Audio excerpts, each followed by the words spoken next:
হেই everyone, আসসালামু আলাইকুম। আজকে আমি মিস্টার ডিআইওয়াইতে গিয়েছিলাম আমার ক্লাস শেষে। সো আজকে বেশি কিছু নিইনি, তবে যেই জিনিসগুলো নিয়েছি ওইগুলো আমি তোমাদের সাথে শেয়ার করব। সো প্রথমেই একটা কিউট কি রিং দেখাবো। এটা দেখার সাথে সাথে আমার মনে হয়েছে যে এটা তো আমাকে আজকে নিতেই হবে। ভালো লাগার মেইন কারণ হচ্ছে এটার ভেতরে একটা কিউট পান্ডা ছিল, আর বরাবরের মতোই পান্ডা আমার অনেক বেশি ভালো লাগে। দেন আমার চোখে পড়ে হচ্ছে কিছু কিউট স্মল সাইজের কন্টেইনার বক্স। ওইগুলো দেখে আমার ভালো লাগে, বিকজ আমার মনে হয় যে আমি যখন জিমে যাব তখন এগুলোর মধ্যে নাটস, এরপর আমার হিজাবে পিনও রাখতে পারবো। দেন আমার চোখে পড়ে একটা গোল্ড কালারের বক্স, যেটা হচ্ছে ওই যে অনলাইনে যে ড্রিম কেকগুলো সেল করে। সো ওই দেখে আমার কাছে ভালোই লাগে, তো ভাবলাম যে আমিও একটা নেই।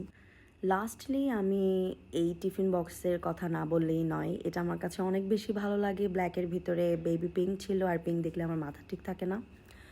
এটার ভিতরে হচ্ছে 2টা চেম্বার, আর সব থেকে বেশি যে জিনিসটা ভালো লাগে এই বক্সের হচ্ছে উপরের পার্টে হচ্ছে স্পুন রাখার জন্য একটা অংশ আছে, যেটার ভিতরে হচ্ছে স্পুন রাখা আছে। That's all for today. আল্লাহ হাফেজ, টাটা, বাই বাই।